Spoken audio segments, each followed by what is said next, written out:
2001. Une incroyable découverte est faite dans les profondeurs d'un lac de Bavière. Tous ceux qui s'approchent du chaudron sont comme hypnotisés. Sa puissance est palpable. C'est le début d'une histoire rocambolesque sur fond d'intrigues et de transactions douteuses. Quelqu'un ayant soi-disant trouvé le Saint Graal a voulu en tirer une fortune. Il y a anguille sous roche. Le chaudron sera-t-il la clé de l'un des plus grands mystères des nazis? Il possède une certaine magie. Blanche ou noire, difficile de savoir. Et révélera-t-il leur obsession secrète pour l'occultisme? On baigne dans le fantastique et la mythologie. Pour le savoir, partons explorer une sombre forteresse au cœur du régime nazi. On est loin d'avoir tiré au clair tout ce qui se déroulait entre ces murs. Le temple maudit du Troisième Reich.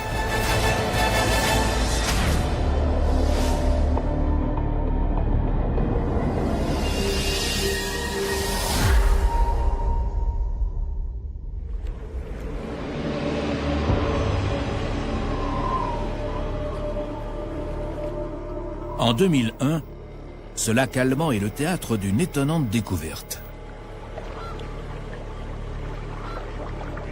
Pour moi, c'est l'un des plus grands mystères qui ait tenu en haleine le sud de la Bavière. Axel Effner, journaliste local, a couvert l'histoire dès le tout début. Ils étaient deux, un plongeur et un autre homme, équipés d'un appareil pour détecter des pièces archéologiques enfouies au fond. Ils sont allés au lac, ils ont plongé à environ 200 mètres de la rive, et ils ont trouvé ce chaudron étincelant au fond.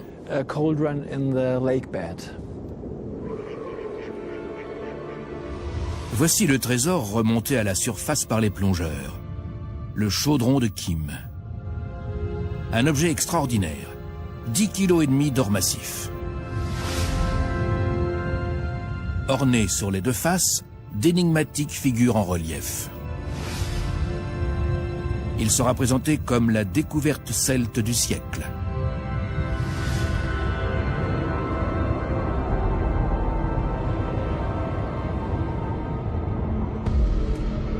Intrigué par le récit de ce nouveau Graal, l'écrivain Andrew Goff part en quête de son secret afin de faire jaillir la vérité.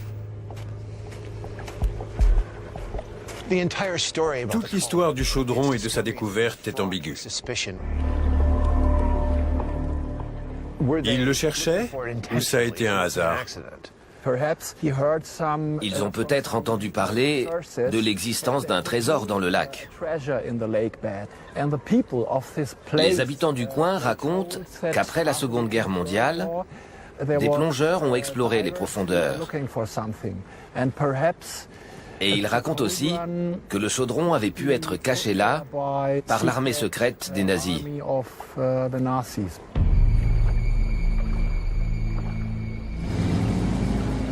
À mesure qu'ils déferlent sur l'Europe, les nazis font main basse sur des milliers d'antiquités, de trésors et de reliques sacrées.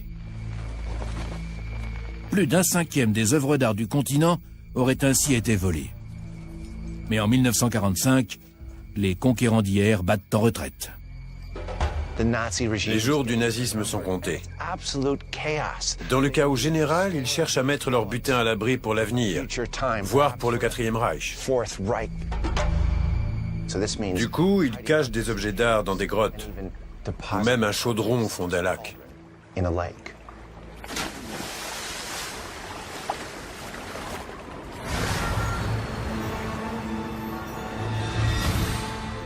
Le chaudron est-il une antiquité dérobée par l'armée d'occupation?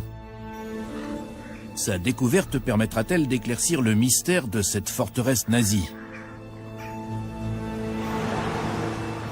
Il importe avant tout de déterminer l'âge du chaudron. Certains experts estiment qu'il remonte à plus de 2000 ans, d'autres qu'il est de fabrication moderne.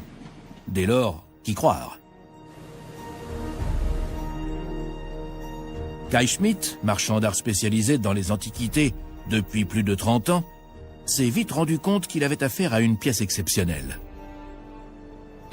J'ai été très impressionné quand je l'ai vu. Rien que par le métal et par son poids, c'est très lourd, et aussi par son éclat. Quand la lumière fait étinceler une telle masse d'or, l'effet est prodigieux. C'est spectaculaire. Kai Schmidt a étudié les guerriers antiques ainsi que leurs divinités représentées sur le chaudron. Il s'agirait d'une iconographie religieuse, de scènes de sacrifices liées à la croyance dans l'au-delà. J'en ai conclu que l'auteur baignait dans la culture celte, ou du moins la connaissait parfaitement. Le chaudron refuse de dévoiler le secret de son âge, laissant archéologues et spécialistes perplexes.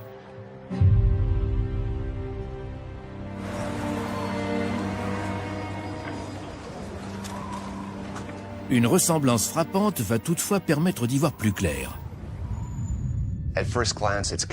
Ces motifs celtes rappellent instantanément le chaudron de Gundersdrup au Danemark, qui remonte avec certitude à 2000 ans et dont les décorations sont très semblables.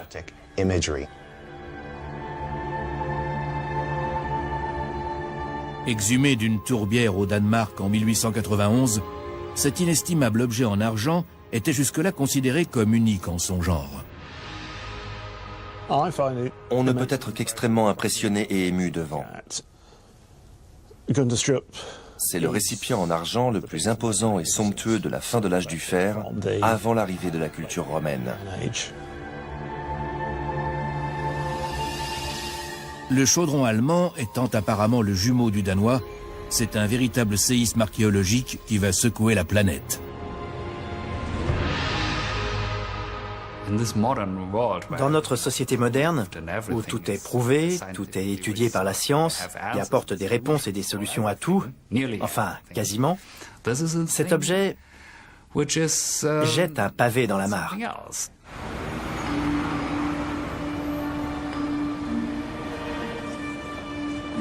Dans le milieu trouble des antiquaires et de leurs intermédiaires, des accords sont conclus. L'homme d'affaires suisse Marcel Wunderli mise sur la rareté et le très grand âge du chaudron lorsqu'il l'achète en 2005. Il fait un immense battage autour de cet objet. Il le présente comme l'un des chefs-d'œuvre majeurs, voire comme le chef-d'œuvre de l'histoire de l'humanité. Estimant la valeur du chaudron à 1,4 milliard de dollars, il cherche à présent des investisseurs. L'intérêt pour le chaudron redouble. Bien sûr, des investisseurs se présentent et mettent même 1,5 million, rien que pour pouvoir participer à sa promotion. Pour atteindre une somme aussi astronomique, le chaudron est forcément antérieur à l'époque romaine. Les enjeux financiers sont colossaux. L'archéométallurgiste Peter Northover est alors chargé d'effectuer une datation précise. À Zurich, entouré de toute une équipe, il est sur le point de lever l'un des mystères du chaudron. On a procédé à une ablation laser couplée à une détection par spectrométrie de masse à plasma induit. Une infime parcelle d'or est prélevée par laser à la surface du chaudron pour être ensuite analysée et obtenir sa composition élémentaire. L'or de l'Antiquité contient toujours de l'étain, du plomb, du platine, du palladium. L'équipe tombe des nues. Il s'agit d'un or moderne, sûrement raffiné par électrolyse. Je le daterai du XXe siècle.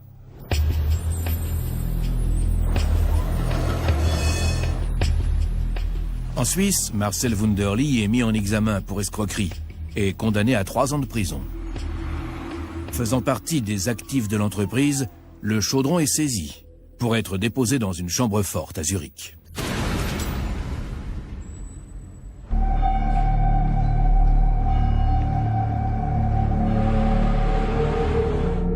Mais s'il n'est pas l'œuvre d'un artisan sous l'Antiquité, alors qui l'a fabriqué et pourquoi ? On devine, rien qu'en le regardant, qu'il s'agit d'une culture, d'individus fiers de leurs lointaines origines celtes. La vérité a éclaté au grand jour. Le chaudron est une fausse antiquité. Ce curieux objet permettra-t-il néanmoins de résoudre une énigme encore plus nébuleuse? Est-il l'œuvre d'une organisation obnubilée par la mythologie et les sciences occultes, à savoir les nazis?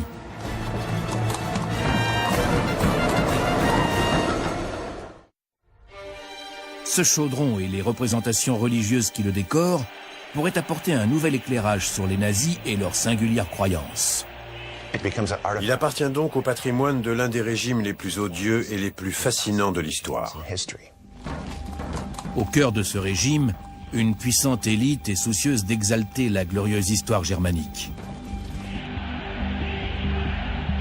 Telle est d'ailleurs l'idée fixe de l'un des hommes les plus influents du Troisième Reich, Heinrich Himmler. Nazi de premier plan, Heinrich Himmler était l'un des cadres politiques majeurs du Troisième Reich. Il a été nourri par son père de récits de la mythologie germano-nordique. Et quand il est devenu le chef de la SS, il a eu les moyens de donner libre cours à sa fantasmagorie aryenne. Himmler a son gourou attitré, le conseiller historique Karl Maria Willigut, lequel affirme être un mage et le descendant direct d'une lignée de dieux rois. Il fréquentait plusieurs groupes de recherche sur la mythologie nordique. Il était aussi alcoolique et schizophrène. Il avait même été interné durant les années 20. Il prétendait communiquer avec ses ancêtres. Un très curieux personnage. Inspiré par de tels maîtres à penser, Himmler entreprend d'élaborer l'idéologie du jeune parti nazi. Son objectif, créer une société de race pure, attachée à la grandeur de l'Allemagne et à son passé millénaire. Le fer de lance de cette nouvelle idéologie est l'une des organisations les plus barbares de l'histoire, la Schutzstaffel, ou SS. La SS se considérait comme une aristocratie, dévouée corps et âme à la cause nazie. Aussi, Himmler s'était-il mis en tête de lui forger ce qu'on appellerait une image de marque. Himmler recherche un QG pour ses protégés.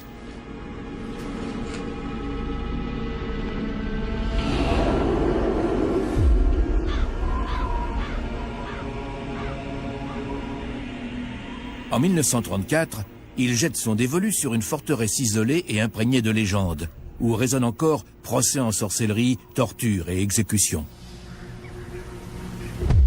Le château de Wewelsburg, temple maudit du Troisième Reich.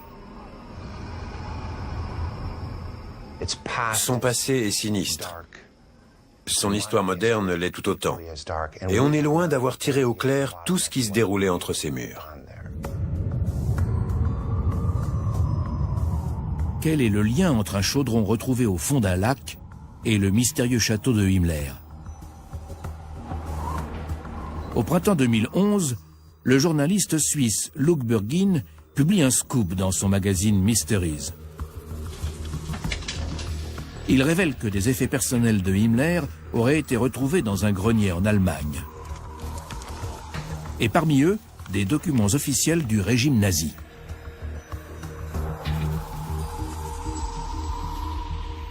Il y a l'emblème nazi dessus, le papier est jauni. L'aspect rappelle vraiment les documents de cette époque. Datés d'avril 1945, ils contiennent un ordre de mouvement ainsi qu'un inventaire de trésors nazis. 35 objets figurent sur cette liste. Et parmi eux, un Goldkessel keltisch.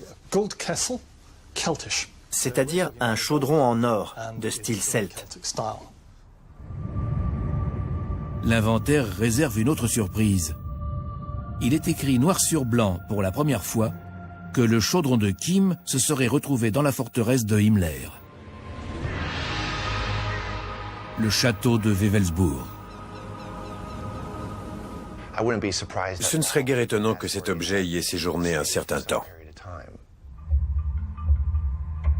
Gardés sous clé, les documents originaux n'ont pu être examinés attentivement. Dans cet univers où les apparences sont extrêmement trompeuses, leur authenticité est sujette à caution. Davantage d'informations s'imposent. L'inventaire mentionne également le nom de l'homme qui aurait fabriqué le chaudron, Ottokar, ainsi que sa ville d'origine, Munich.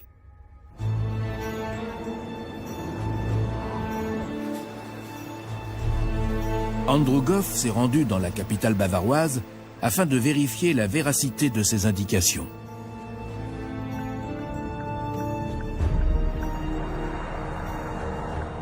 Je suis venu à Munich pour en savoir le plus possible sur Ottokar. Et surtout s'il a bel et bien fabriqué le chaudron. C'est peu banal. Munich est à la fois le berceau du nazisme et la ville natale de Himmler.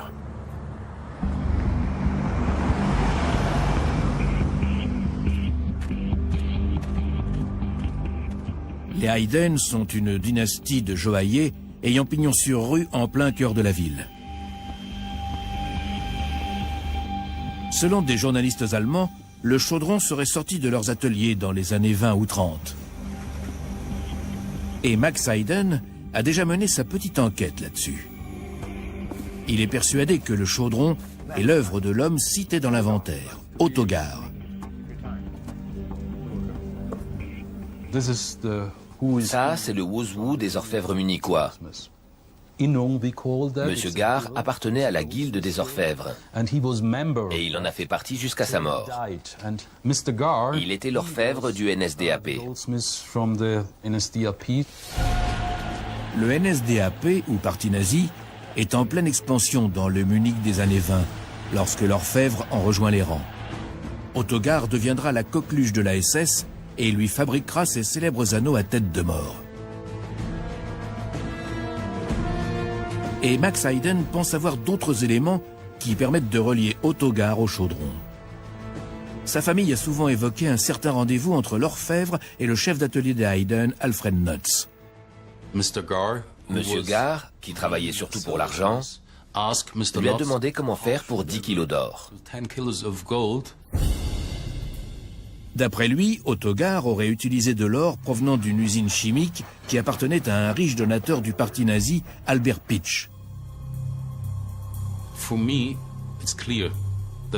Je suis persuadé que M. Pitsch pouvait aisément se procurer 10 kilos d'or pour faire fabriquer un objet tel que le chaudron de Kim. Qui mieux que cet orfèvre pour transformer l'or de l'industriel en chaudron? Comme il travaillait souvent pour le NSDAP, ils lui ont confié cette grosse commande. Rien de plus normal qu'il ne se soit pas adressé à ma famille, mais directement à lui.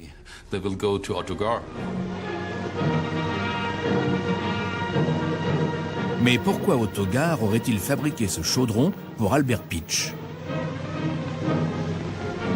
L'industriel a généreusement financé l'irrésistible ascension de Hitler. Le chaudron serait-il l'un de ses nombreux présents au parti nazi?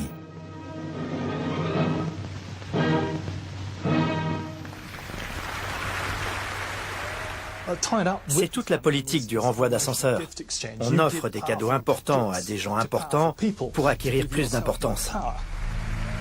Dans cette histoire, on en revient toujours à des transactions douteuses. Le chaudron n'était peut-être qu'un pot de vin au régime nazi. Et l'inventaire dans tout cela? Il a livré deux indices potentiels. L'identité du fabricant et la ville d'origine du chaudron.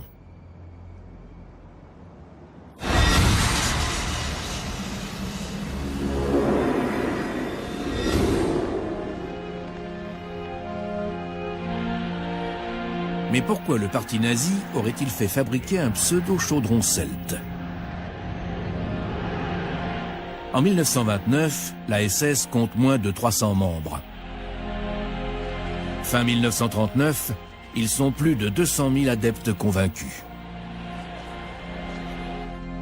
Himmler doit trouver une nouvelle religion pour son armée de chevaliers noirs en pleine expansion. Himmler considérait le christianisme comme une invention des Juifs pour affaiblir la race germanique, aryenne, supérieure à toutes les autres. Pour Himmler, la miséricorde chrétienne n'a aucune place dans une idéologie fondée sur la cruauté et l'intransigeance. Il aspire dès lors à faire revivre les religions perdues de l'Allemagne païenne. Pour cautionner cette thèse, il doit faire valoir les origines millénaires de la race allemande.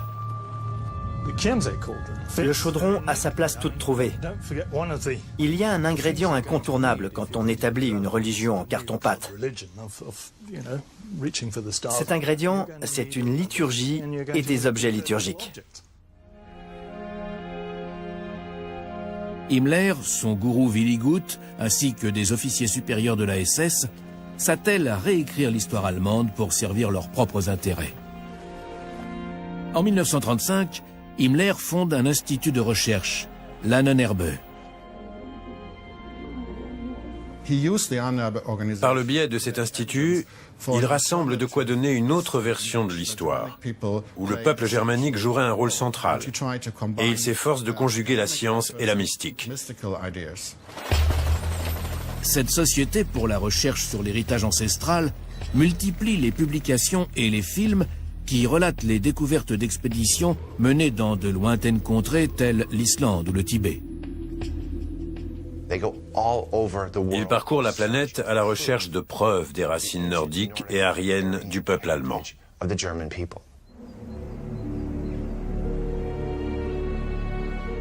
L'obsession de Himmler pour un lointain passé germanique aurait même influé sur le choix du quartier général de la SS.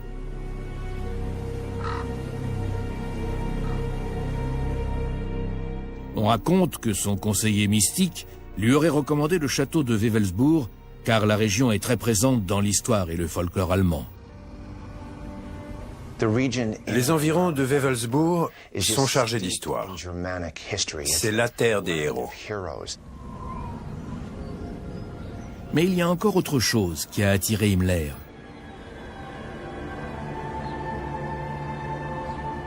À une petite cinquantaine de kilomètres de Wewelsburg, se trouve un endroit dont les nazis feront un lieu de culte, les Externsteine.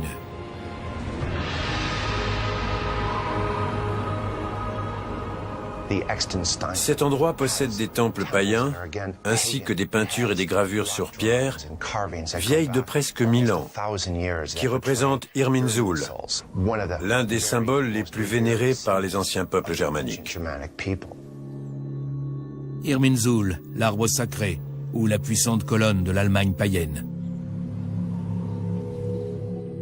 D'après le mage Willy Gutt, ce lieu saint recèlerait des preuves des origines encore plus anciennes et grandioses de l'Allemagne. Au début des années 30, une équipe d'archéologues entame des fouilles afin de mettre au jour le passé historique et préhistorique des Externsteine. Ils ont fait chou blanc. Et le comble, c'est qu'ils ont dit « Tant pis si on n'a pas de preuve qu'il s'agissait d'un lieu sacré germanique. On peut écrire ce qu'on veut du coup. » À Wewelsburg, préhistoriens, généalogistes et chercheurs sont enrôlés pour apporter de l'eau au moulin de Himmler.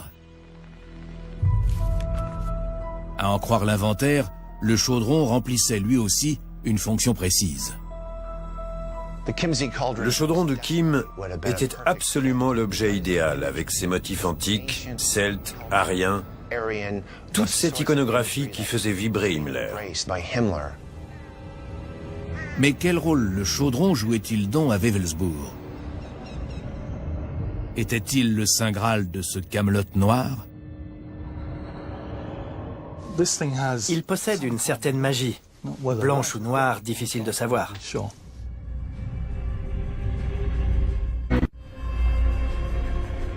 Pour en avoir le cœur net, repartons plus de 70 ans en arrière. À cette triste époque, Wewelsburg est réaménagé pour devenir le centre idéologique de la SS.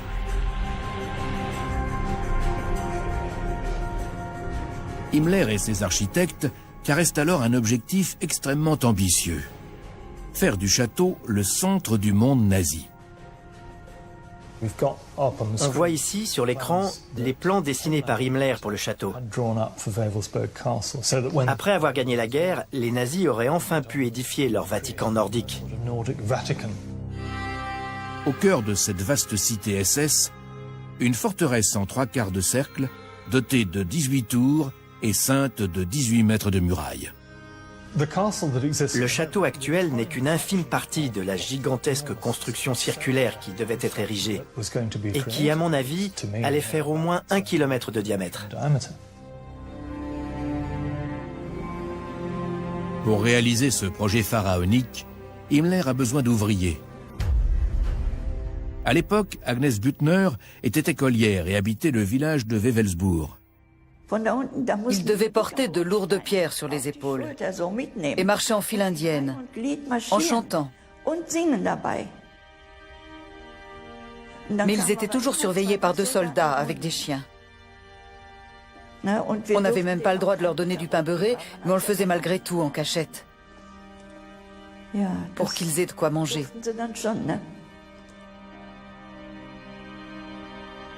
Je m'en souviens, comme si c'était hier. Un camp de concentration est bâti pour y loger ces travailleurs esclaves. Ils subiront un calvaire dans le seul but d'assouvir le fantasme de Himmler. Près de 1300 d'entre eux mourront.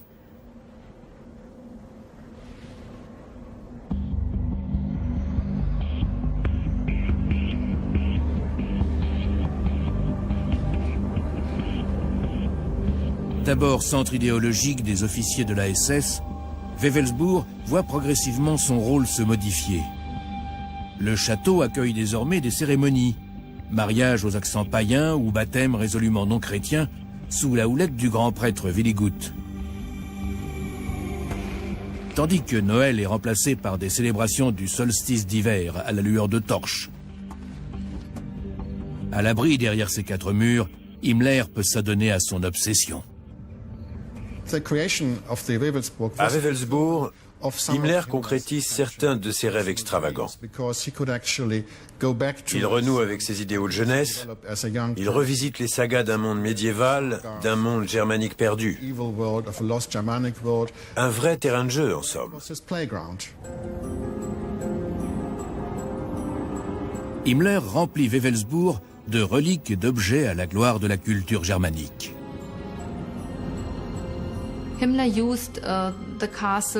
Le château lui servait à exposer les trésors dérobés dans les régions occupées durant la guerre.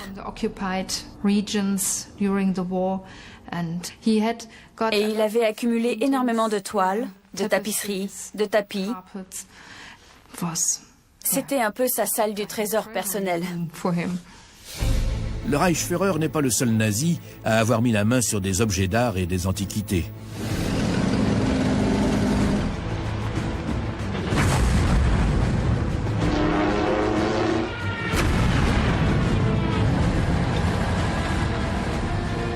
Dans le sillage du Blitzkrieg, l'Europe est dépouillée de ses chefs-d'œuvre au nom du Troisième Reich. Des membres de la SS, appartenant notamment à l'Annenherbeux, arrivaient à la suite des forces d'invasion pour rafler le contenu des musées et tout envoyer en Allemagne. Les reliques saintes sont également convoitées. À Vienne, le palais de la Hofburg abrite la lance du destin, la sainte lance qui aurait percé le flanc du Christ sur la croix. Les nazis lorgnaient dessus, car d'après la légende, le dirigeant qui posséderait la lance du destin serait béni des dieux. Hitler croyait, dit-on, que le propriétaire de la lance deviendrait le maître absolu de la planète. Aussi a-t-il expressément donné l'ordre de s'en emparer. Formidables armes de propagande, ces reliques pouvaient être utilisées pour légitimer le Troisième Reich. Si le chaudron a effectivement séjourné à Wewelsburg, quel usage les officiers SS pouvaient-ils bien en faire? Wewelsburg est le centre idéologique des nazis. le QG de la SS. C'est là forcément qu'il se trouve, car c'est là que cet objet symbolique revêt toute sa signification. «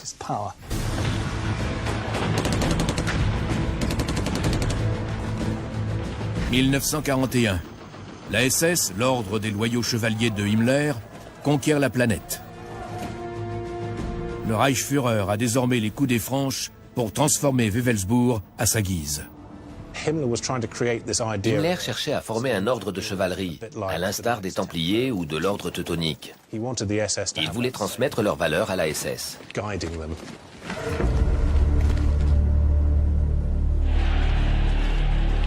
Himmler entreprend de créer le Camelot de ses chevaliers nazis.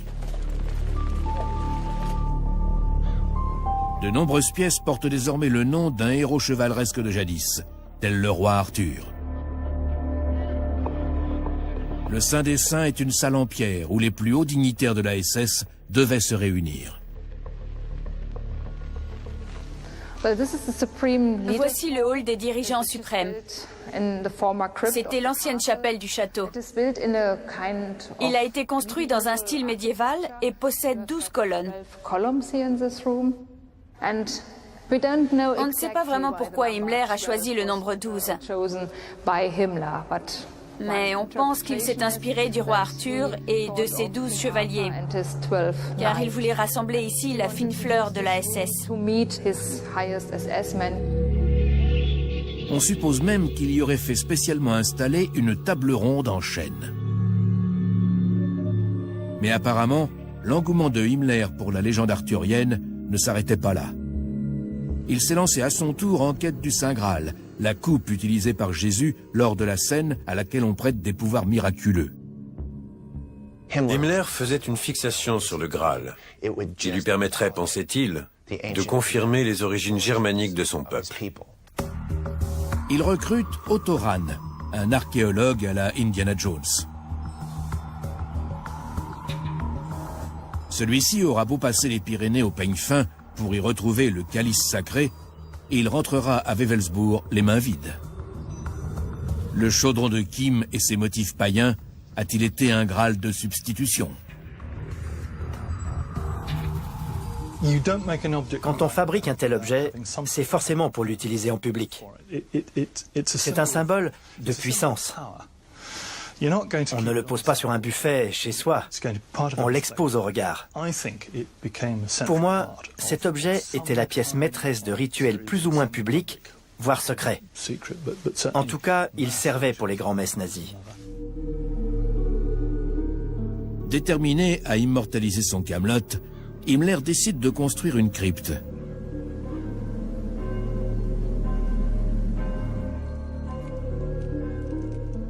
Certains disent que c'est pour y être enseveli aux côtés de ses 12 chevaliers les plus loyaux.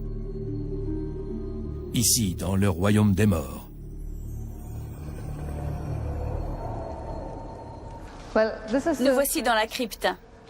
Au plafond, le swastika prouve l'importance de cet endroit pour la SS. Il était prévu pour honorer la mémoire des SS défunts. Là, au milieu, on remarque 2 conduites de gaz. Ces conduites étaient censées alimenter une flamme éternelle. Et les anneaux à tête de mort des défunts SS créés par Otto Gar auraient été précieusement gardés dans un reliquaire. Si les travaux avaient été achevés, la crypte serait devenue un lieu de mémoire. On ne peut faire que des suppositions par rapport à cet endroit.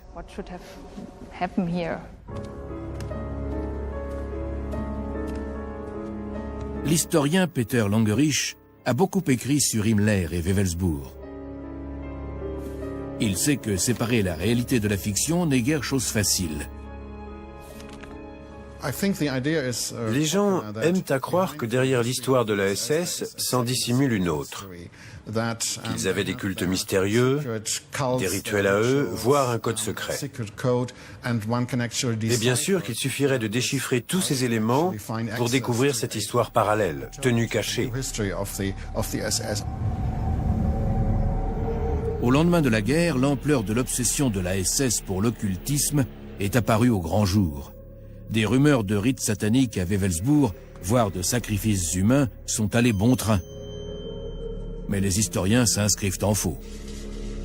Tout le mysticisme dans lequel baignaient les nazis peut sembler ridicule et presque prêter à rire. Or, ces croyances constituaient le fondement des politiques qui ont conduit à l'extermination des Juifs, à la persécution des Tziganes, des Slaves, des handicapés et de bien d'autres en Allemagne. C'est donc un sujet extrêmement sérieux.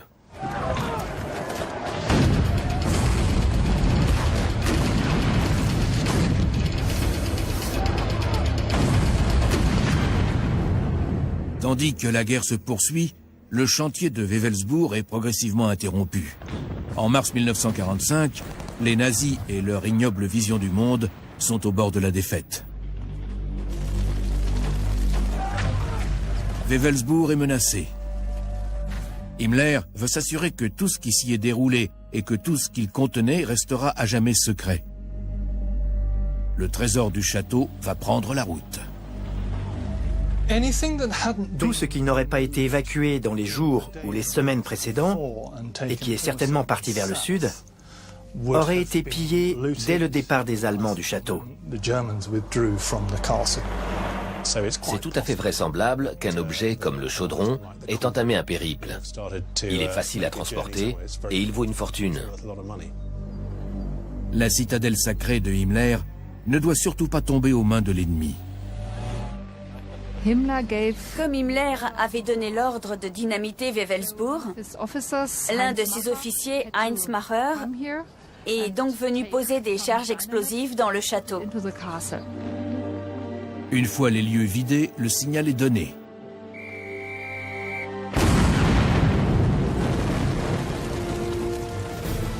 Par manque d'explosifs, les SS ne font sauter que la tour sud-est. Ils décident ensuite de mettre le feu à la forteresse. Quand la 3e division d'infanterie américaine arrive, le site est la proie des flammes. Heinz Macher avait ordre d'enterrer les 9000 anneaux à tête de mort précieusement gardés à Wewelsbourg. Ils n'ont jamais été retrouvés et le chaudron non plus.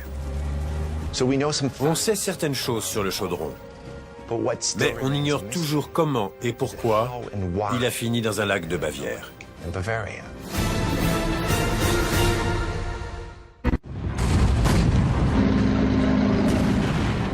Avril 1945.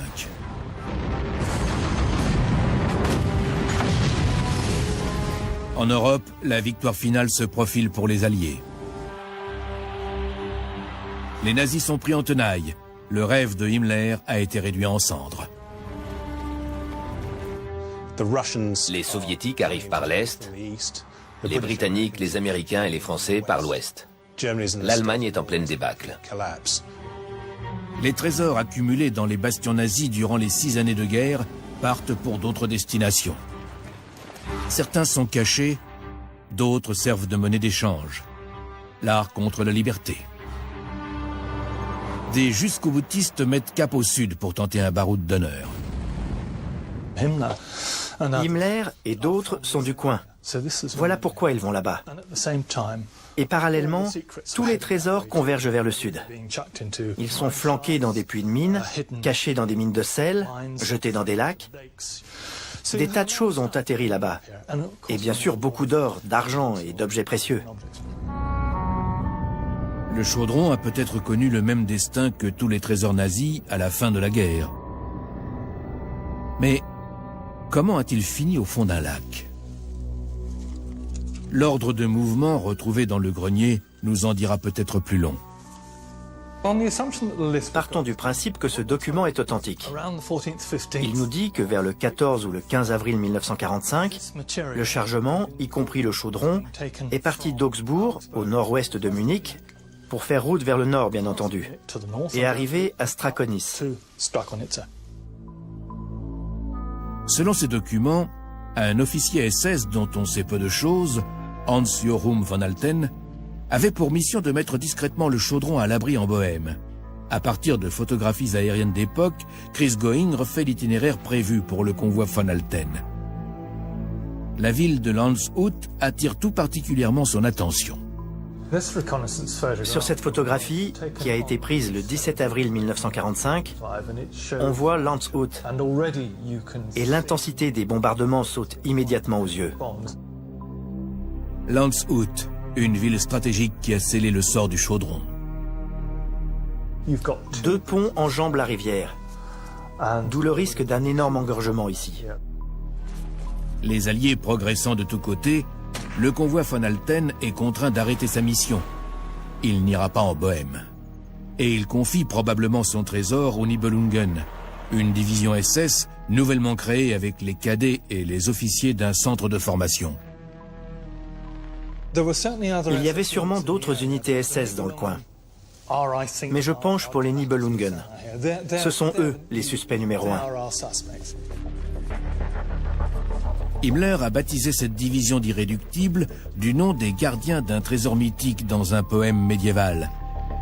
Les Nibelungen modernes veillent-ils désormais sur un trésor nazi? Si notre interprétation est exacte, c'est précisément là qu'ils ont pris le relais.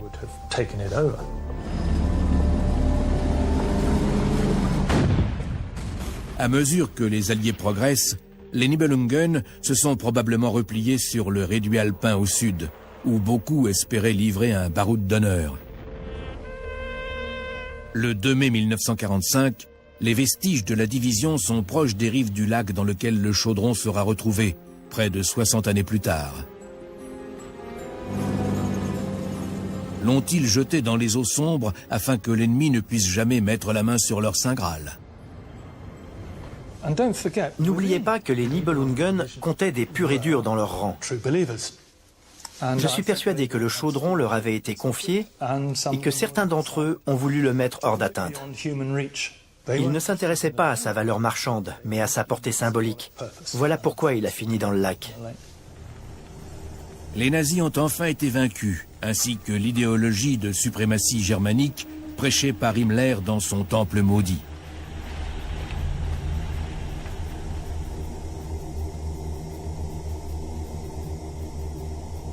Quelques 100 000 œuvres d'art et reliques volées par les nazis dorment encore quelque part et ne demandent qu'à être tirées de leur sommeil.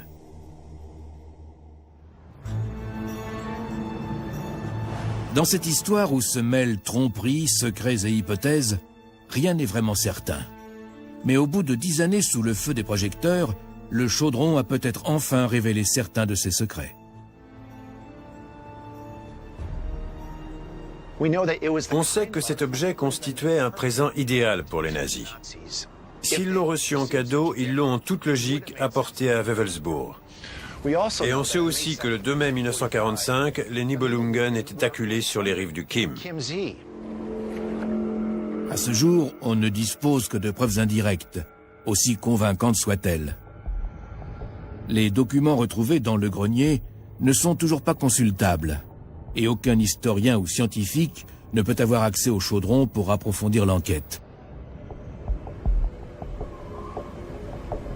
À Zurich, ces derniers détenteurs connus, les administrateurs de la société en faillite de Marcel Wunderlich, l'ont déposé dans une chambre forte. Si tant est que le chaudron existe encore.